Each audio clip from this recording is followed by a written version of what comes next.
Hello everyone, this is lesson 10.1, Properties of Tangents. So after you've done the discovery lesson, today we're going to go over some vocabulary and a few examples on the applications of the tangent properties. And there were two theorems that you learned in the discovery, so we're going to go over those as well. Okay, so you should have already discussed your theorems. And here are the vocabulary related to circles and the different lines and segments that can go through the circle. So the first one, just a circle, the definition of a circle is the set of all points in a plane that are equidistant from a given point called the center. And then a circle is named by its center. So if this circle center is M, this would be called circle M. And then you put like a little dot in there to represent the center. So the points that are equidistant represent the points that are along the edge of the circle. The radius is a segment that has one endpoint on the circle and the other endpoint at the center of the circle and the other endpoint on the circle. Okay, so that's not a new concept to you. So there are three different radii shown here. There's MN, there is MO, and there's MP. A chord is a segment whose endpoints are on the circle. Okay, so one chord shown here would be QR. Another would be, if we call this AB, segment AB. And then another one would be OP. And if it goes through the center, then that's a special kind of chord called a diameter. And it's twice the length of the radius. So OP is the diameter. A secant line is a line. It's kind of like a chord, but a line. So a line that intersects in two different points. So here AB, line AB, would be a secant line because it intersects the circle. Whereas a tangent line only touches one point of the circle, which is called the point of tangency. So it's a line, ray, or a segment in the plane of the circle that intersects the circle at exactly one point. So line CD would be tangent line, and point of tangency would be point D. All right, and then one other thing that you'll see is called a common tangent. So a common tangent, there are two different kinds. There's an interior common tangent, so it goes in between two different circles and it's tangent to those. And then exterior, where it's on the outside of the circles. So those are two different ways you can have a tangent. All right, and then here are a review of the properties that you learned, or the theorems you learned. So in a plane, a line is tangent to a circle if and only if the line is perpendicular to the radius of the circle at its endpoint. So here, this is tangent only if this is perpendicular, if it's perpendicular to the radius at that point. Right? So, and the same is, the opposite is also true. So if it's perpendicular, then this would be a tangent. Or if this is a tangent, then this would be perpendicular.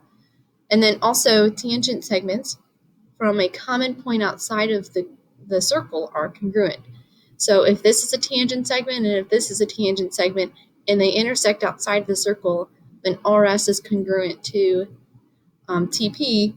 And then you should have also recognized that if you were to draw a triangle here, you would have two congruent triangles, or you could also have a kite. So see, you've got a kite there. And then if you drew a diagonal, PRS would be congruent to PTS, that triangle as well. All right, so for the applications, so if you want to find the value of R here, you have a tangent, and then you have something that's not tangent. So if this is tangent, then this makes a right triangle or right angle, which means that the tangent segment and the radius are the legs of a right triangle, and then you can connect a point here with the center to be the hypotenuse. So if we wanted to find the value of r, we would set up the Pythagorean theorem. So we could say r squared plus 9 squared equals, and then we have to do r plus 6 squared in parentheses. All right, and then remember that if you have r plus 6 quantity squared, you have to write it as r plus 6 times r plus 6 in FOIL. So that would be r squared plus 6r, and 6r would be 12r, and then 6 times 6 is 36. And then equals r squared plus 81. Right, so the good news then is that the r squares would cancel out, and then you would subtract 36 on both sides, and 81 minus 36 is 45. Oh gosh. Hold on a second. 81 minus 36 is 45. Okay. So 45 equals 12r, and then divide 45 by 12, and you get 3.75. All right, so for this one, it's the same thing. So in the diagram, RS is the radius, it's ST tangent to the circle. So if it was tangent, then the Pythagorean theorem would work. So let's try it out. So this would be 5 squared plus 12 squared. And then this would be because this would be the right angle, so those would be the legs if it was a tangent. And then this would be the hypotenuse, but it's not just 8, it's 8 plus 5, which would be 13. So if you don't recognize this as being a Pythagorean triple, you would do 25 plus 144 gives you 169. This is also 169. So yes, it is because it forms a right triangle. And this is a right angle. All right, so for this one, this is regarding the second theorem, where if the tangent segments intersect at a point outside of the circle, then those two tangent segments are congruent. So we could say that 6x plus 2 equals 20. Right, so then 6x is 18, x equals 3. Okay, so easy peasy application.